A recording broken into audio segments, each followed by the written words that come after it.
ಓಂ ಶಾಂತಿ. ನಾವು ದಿನವಿಡೀ ಪ್ರಾರ್ಥನೆ ಮತ್ತು ಆಶೀರ್ವಾದದ ಭಾಷೆಯನ್ನು ಬಳಸಬೇಕಾಗಿದೆ. ನಾವು ಸಕಾರಾತ್ಮಕವಾಗಿರಬೇಕು. ಆದರೆ ನಾವು ಸುದ್ದಿಗಳನ್ನು ಕೇಳಿದಾಗ ಅಥವಾ ಜನರೊಂದಿಗೆ ಮಾತನಾಡುವಾಗ ಎಲ್ಲೋ ನಾವು ನಕಾರಾತ್ಮಕ ಮೋಡ್ಗೆ ಹಿಂದಿರುಗುತ್ತೇವೆ. ಅಕ್ಷರಶಃ ನಿಜ. ಇದು ನಮ್ಮ ಜೀವನ ಶೈಲಿಯಲ್ಲಿ ನಾವು ಮಾಡಬೇಕಾದ ಬದಲಾವಣೆಯಾಗಿದೆ. ನಾವು ದಿನದ ಆರಂಭವನ್ನು ನೋಡಿದ್ದೇವೆ.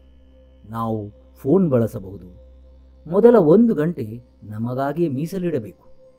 ಬೆಳಗ್ಗೆ ಮೊದಲ 1 ಗಂಟೆ ಪ್ರಪಂಚದ ಮಾಹಿತಿ, ಸಾಮಾಜಿಕ ಜಾಲತಾಣಗಳಿಂದ ಬರುವ ಸಂದೇಶಗಳಿಂದ ನಾವು ದೂರವಿರಬೇಕು.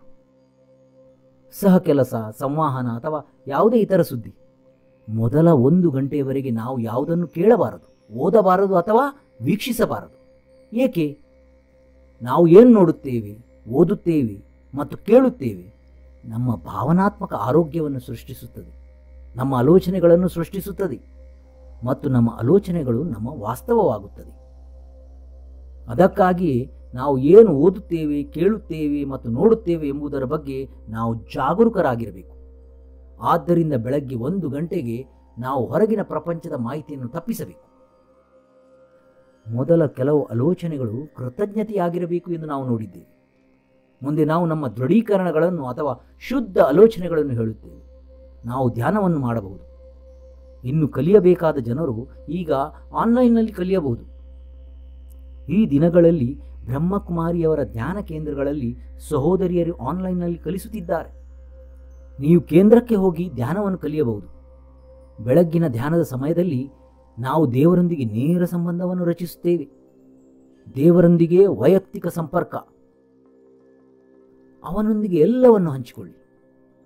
ನೀವು ಏನು ಮಾಡಬೇಕು ಮತ್ತು ಏನು ಮಾಡಬಾರದು ಎಂಬುದಕ್ಕೆ ಉತ್ತರ ಅಥವಾ ಸ್ಪರ್ಶವನ್ನು ನೀವು ಪಡೆಯುತ್ತೀರಿ. ಧ್ಯಾನದ ಸಮಯದಲ್ಲಿ ನಾವು ದೇವರ ಶಕ್ತಿಯನ್ನು ಹೀರಿಕೊಳ್ಳುತ್ತೇವೆ. ನಂತರ ನಾವು ಆಧ್ಯಾತ್ಮಿಕ ಅಧ್ಯಯನಕ್ಕಾಗಿ 30 ನಿಮಿಷ ಅಥವಾ 1 ಗಂಟೆಯನ್ನು ಮೀಸಲಿಡಬೇಕು.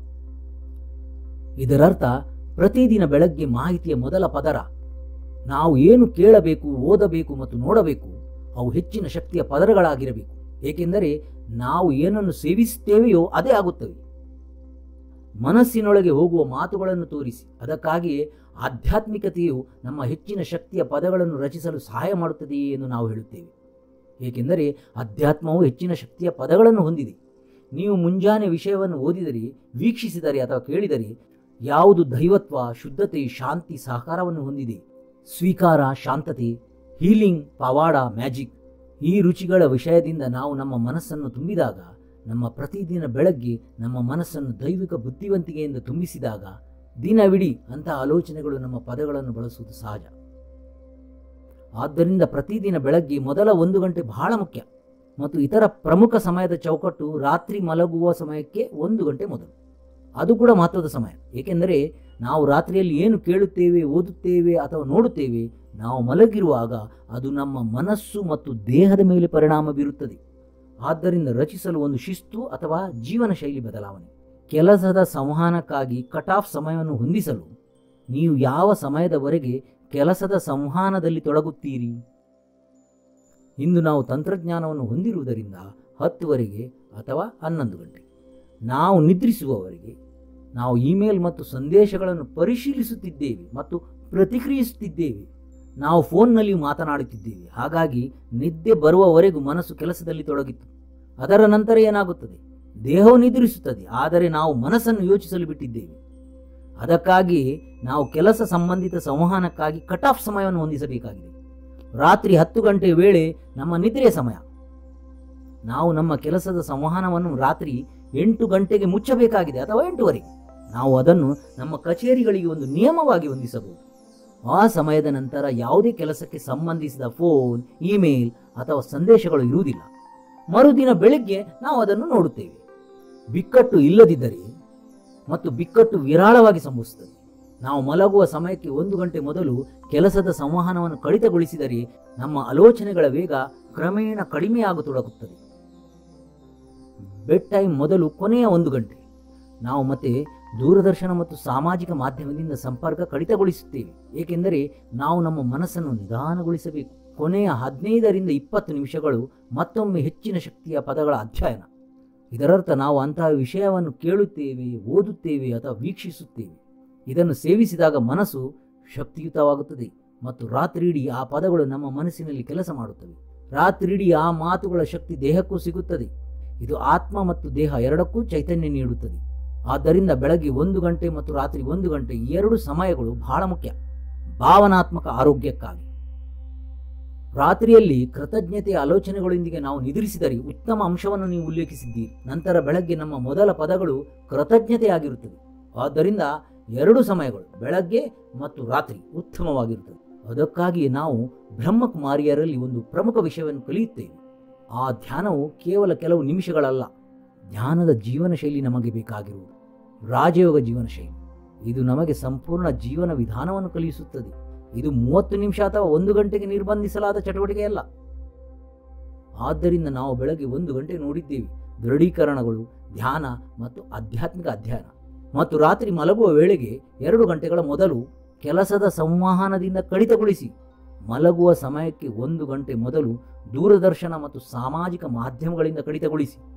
ಕೊನೆಯ 15ರಿಂದ 20 ನಿಮಿಷಗಳು ಮತ್ತು ಹೆಚ್ಚಿನ ಶಕ್ತಿಯ ಪದಗಳನ್ನು ಸೇವಿಸಲು ಆಧ್ಯಾತ್ಮಿಕ ಅಧ್ಯಯನದಲ್ಲಿ ತೊಡಗಿಸಿಕೊಳ್ಳಿ.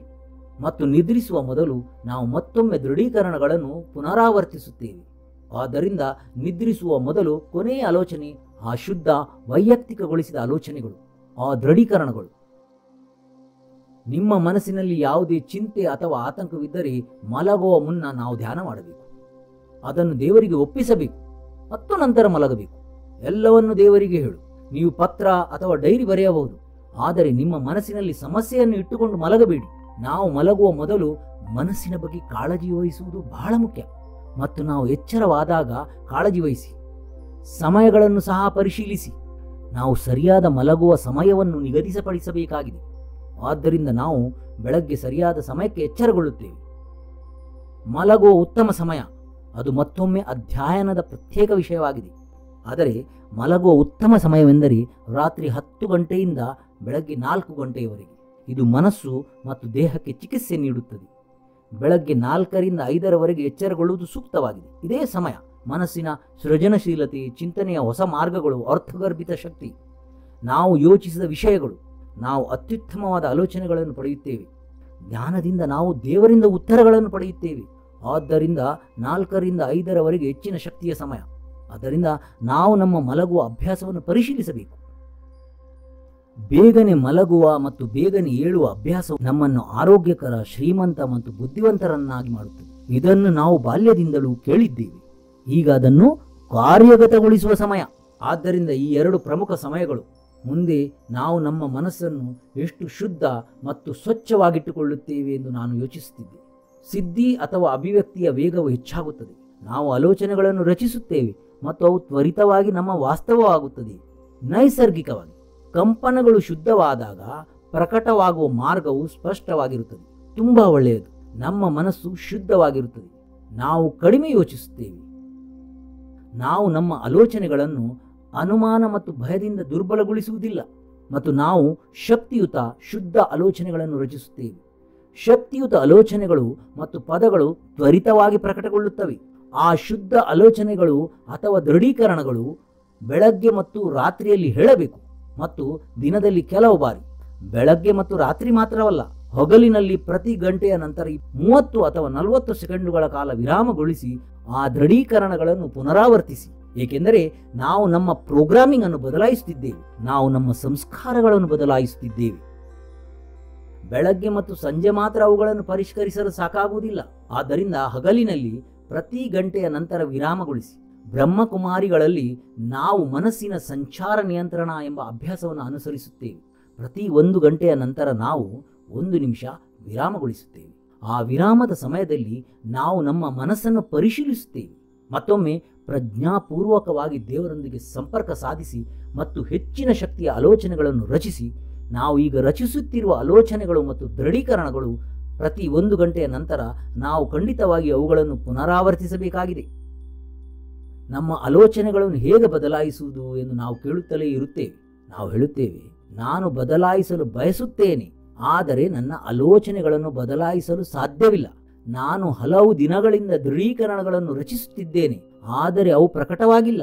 ನಾವು ಅವುಗಳನ್ನು ಒಮ್ಮೆ ಅಥವಾ 2 ಬಾರಿ ಮಾತ್ರ ಪರಿಷ್ಕರಿಸುವುದರಿಂದ ಇದು ಸಂಭವಿಸುತ್ತದೆ. ಇದು ಕಾಗದದ ಹಾಳೆಯಂತೆ. ಅದರ ಮೇಲೆ ಕಪ್ಪು ವೃತ್ತವನ್ನು ಚಿತ್ರಿಸಿದರೆ ನಾವು ಅದರ ಮೇಲೆ ಬಿಳಿ ವೃತ್ತವನ್ನು ಸೆಳೆಯಬೇಕಾದರೆ ಕಪ್ಪು ವೃತ್ತದ ಮೇಲೆ ಕೇವಲ ಒಂದು ಬಿಳಿಯ ವೃತ್ತವನ್ನು ಚಿತ್ರಿಸುವುದು ಸಹಾಯ ಮಾಡುವುದಿಲ್ಲ. ಕಪ್ಪು ವೃತ್ತದ ಮೇಲೆ ಕನಿಷ್ಠ 5 ಬಿಳಿ ವಲಯಗಳನ್ನು ಎಳೆಯಬೇಕಾಗಬಹುದು. ಆಗ ಕಪ್ಪು ವರ್ತುಳ ಕಾಣಿಸುವುದಿಲ್ಲ. ಅದಕ್ಕಾಗಿಯೇ ನಾವು ದೃಢೀಕರಣದ ಹೆಚ್ಚಿನ ಶಕ್ತಿಯ ಪದಗಳನ್ನು ಪುನರಾವರ್ತಿಸಬೇಕಾಗಿದೆ. ಬೆಳಗ್ಗೆ ಒಮ್ಮೆ, ಪ್ರತಿ ಗಂಟೆಗೆ ಒಮ್ಮೆ, ರಾತ್ರಿ ಮಲಗುವ ಮುನ್ನ ಒಮ್ಮೆ, ಮತ್ತು ಆ ಸಮಯದಲ್ಲಿ ನಾವು ಮನೆಯಲ್ಲಿ ಶಕ್ತಿಯನ್ನು ಹೆಚ್ಚಿಸಬೇಕಾಗಿದೆ. ನಾವು ಬೆಳಗ್ಗೆ ಮತ್ತು ಸಂಜೆ 1 ಗಂಟೆಗಳ ಕಾಲ ಮನೆಯಲ್ಲಿ ಹೆಚ್ಚಿನ ಶಕ್ತಿಯ ಪದಗಳನ್ನು ಆಡಬಹುದು. ದೇವರ ಸ್ಮರಣೆಯ ಹಾಡುಗಳು, ದೇವರ ಕೃತಜ್ಞತೆ ಮತ್ತು ಸ್ತುತಿಯ ಹಾಡುಗಳು, ನಮ್ಮೆಲ್ಲರಿಗೂ ಸುಂದರವಾದ ಹಾಡುಗಳಿವೆ. ಈಗ ಆ ಹಾಡುಗಳನ್ನು ಪ್ಲೇ ಮಾಡೋಣ. ಆ ಮಾತುಗಳಿಂದ ನಮ್ಮ ಮನೆ ಹೆಚ್ಚಿನ ಶಕ್ತಿಯಲ್ಲಿ ಕಂಪಿಸಲು ಪ್ರಾರಂಭಿಸುತ್ತದೆ. ಇದು ಮನೆಯ ಎಲ್ಲಾ ಮನಸ್ಸಿನ ಮೇಲೆ ಪ್ರಭಾವ ಬೀರುತ್ತದೆ. ಮನಸ್ಸು ಶಾಂತ ಮತ್ತು ಶಕ್ತಿಯುತವಾಗಿರುತ್ತದೆ. ಪ್ರತಿದಿನ ಈ ಕೆಲವು ಕೆಲಸಗಳನ್ನು ಮಾಡೋಣ. ಮುಂದೆ ನಾವು ಮಾಡಬೇಕಾದ ಕೆಲವು ಸರಳವಾದ ವಿಷಯಗಳನ್ನು ನೋಡೋಣ. ನೀವು ಹಾಡುಗಳನ್ನು ನುಡಿಸುವ ಬಗ್ಗೆ ಉತ್ತಮವಾದ ಅಂಶಗಳನ್ನು ನೀಡಿದ್ದೀರಿ. ಎಲ್ಲರೂ ಕೇಳುವುದರಿಂದ ಮನೆಯ ವಾತಾವರಣವೇ ಬದಲಾಗುತ್ತದೆ. ಇದು ಧ್ಯಾನ ಮಾಡಲು ಸಹ ಸುಲಭವಾಗುತ್ತದೆ. ಅಕ್ಷರಶಃ ನಿಜ, ಸಂಪೂರ್ಣವಾಗಿ. ಓಂ ಶಾಂತಿ.